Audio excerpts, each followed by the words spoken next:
नमस्कार, smartest simple में आप सभी का स्वागत है।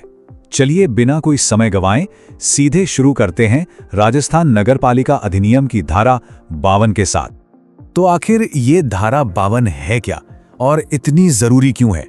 देखिए, ये धारा हर एक सदस्य को मतलब हर एक पार्षद को व्यक्तिगत तौर पर कुछ अधिकार और शक्तियां देती है। किस लिए?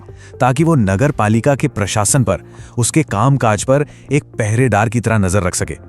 ये एक तरह से जमीनी स्तर पर लोकतंत्र को मजबूत करने का एक बहुत बड़ा टूल है। तो चलिए एक एक करके इन अधिकारों को समझते हैं। सबसे पहले बात करते हैं पहले अधिकार की, जो है ध्यान दिलाने और सुझाव देने का अधिकार। तो देखिए, इसके अंदर एक सदस्य 4 बहुत ही जरूरी मामलों पर आवाज उठा सकता है। पहला, अगर नगर पालिका के किसी काम में कोई लापरवाही या उपेक्षा हो रही हो।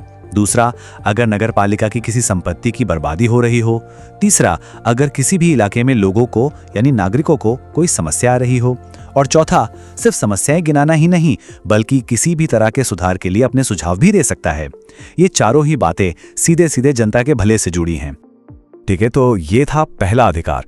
अब आगे बढ़ते हैं दूसरे अधिकार की तरफ। ये अधिकार सदस्यों को सवाल पूछने और संकल्प लाने के जरिए प्रशासन में सक्रिय भागीदारी का मौका देता है। यहाँ 2 बहुत ही पावरफुल टूल्स दिए गए हैं। पहला है नगरपालिका के प्रशासन से जुड़ा कोई भी सवाल पूछने का हक, और दूसरा है जरूरी मामलों पर संकल्प यानी कि रेजोल्यूशन पेश करने का हक। ये दोनों ही एक सदस्य की निगरानी वाली भूमिका के लिए मतलब ओवरसाइट रोल के लिए बेहद जरूरी हैं। अच्छा, अब यहाँ एक बहुत ही इंटरेस्टिंग और मैं कहूँगा एक ज़रूरी डिटेल है जिस पर ध्यान देना चाहिए। सवाल किससे पूछा जाएगा?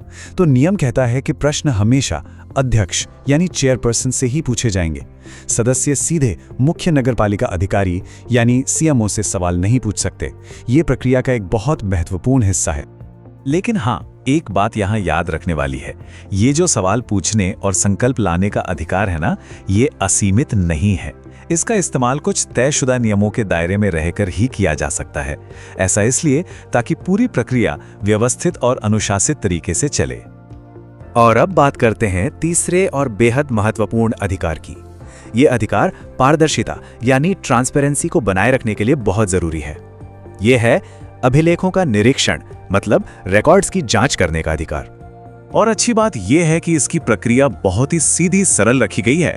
इसमें कुल 3 स्टेप्स हैं। पहला, सदस्य को मुख्य नगर पालिका अधिकारी यानी सीएमओ को एक उचित नोटिस देना होगा। दूसरा, ये निरीक्षण कहीं बाहर नहीं बल्कि नगर पालिका के ऑफिस के अंदर ही किया जाएगा। और तीसरा, जो कि सबसे अच्छी बात है, इस काम के लिए सदस्य से कोई भी फीस नहीं ली जाएगी। तो चलिए, इससे पहले कि हम आज के प्रैक्टिस क्वेश्चन की तरफ बढ़ें, अब तक हमने जो कुछ भी कवर किया है उसे फटाफट से एक जगह पर समराइज कर लेते हैं। एक क्विक रिवीजन हो जाएगा। ये टेबल देखिए, ये सब कुछ एकदम क्रिस्टल क्लियर कर देगी। ध्यान आकर्षित करना है तो समुचित प्राधिकारी के पास जाना है। प्रश्न पूछना है तो अध्यक्ष से, वो भी नियमों के तहत। संकल्प लाना है तो भी नियमों के अधीन। और अगर रिकॉर्ड्स का निरीक्षण करना है तो सीएमओ को नोटिस देना होगा और इसमें कोई फीस नहीं लगेगी। है ना बिल्कुल साफ? तो अब बारी है आपके ज्ञान को परखने की। ये रहा आज का सवाल, जरा ध्यान से पढ़िएगा। आपको बताना है कि इन कथनों में से कौन से सही हैं। पहला, क्या सदस्य सीधे राज्य सरकार का ध्यान आकर्षित कर सकता है?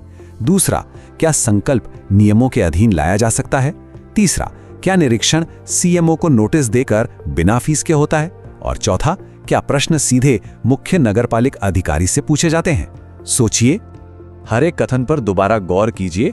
जो हमने अभी अभी पढ़ा है उसे याद कीजिए और अपना सही जवाब नीचे कमेंट सेक्शन में जरूर बताइए। देखते हैं कौन सबसे पहले सही जवाब देता है।